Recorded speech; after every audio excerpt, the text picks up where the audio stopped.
Hello, I'm David Edgecombe of DJ Edge 1728 and ID Music.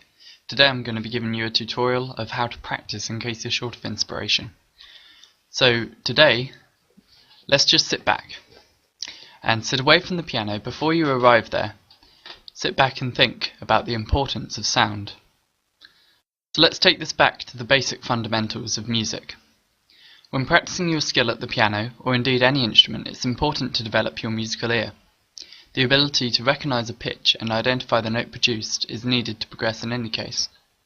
Often considering a sound before playing it, rather than the reverse, can help improve pitch-perfect accuracy.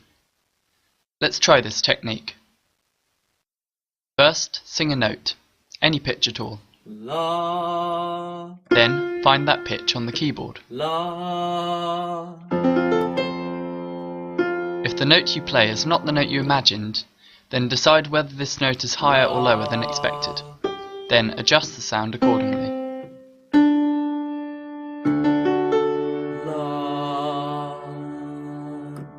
Fine-tuning the ear's correspondence between the notes you visualize and the notes played will improve your ability to distinguish a sound and identify a progression or sequence instantly upon hearing the sound. Formulating a frequency in your mind is always beneficial when learning to play a piece by ear.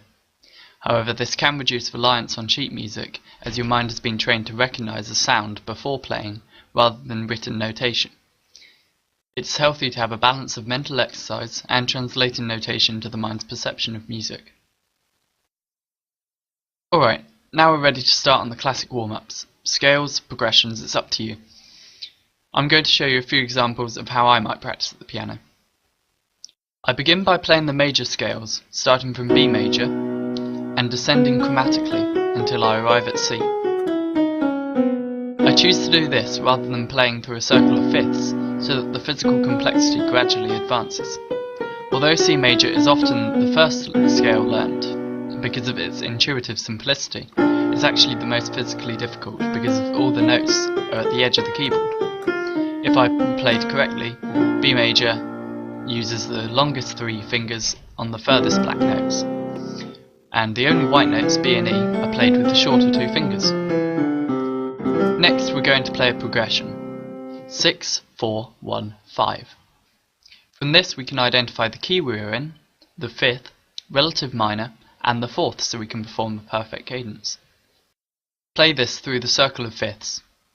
F, C, G, D, A, E, B. Begin your first progression in the key of F,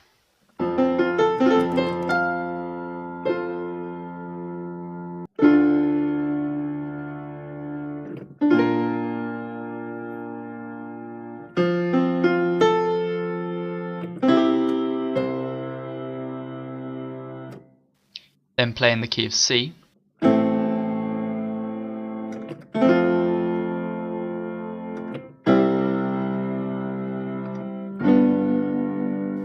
and G, then D,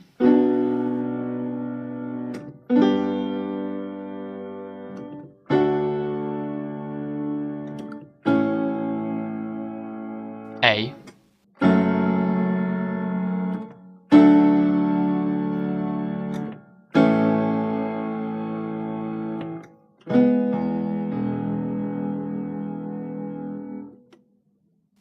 E,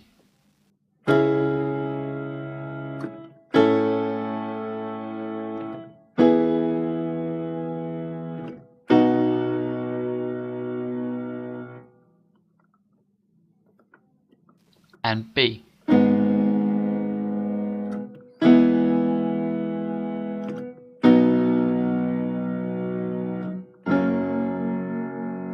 So now you're ready to rehearse a set list of a few chosen songs.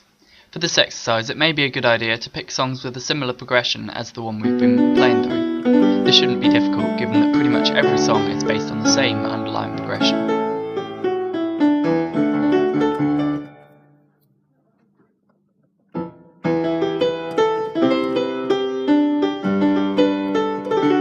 Thanks for watching, and I hope to see you in the next video. Don't forget to comment, rate and subscribe. This has been DJ Edge 1728 of ID Music.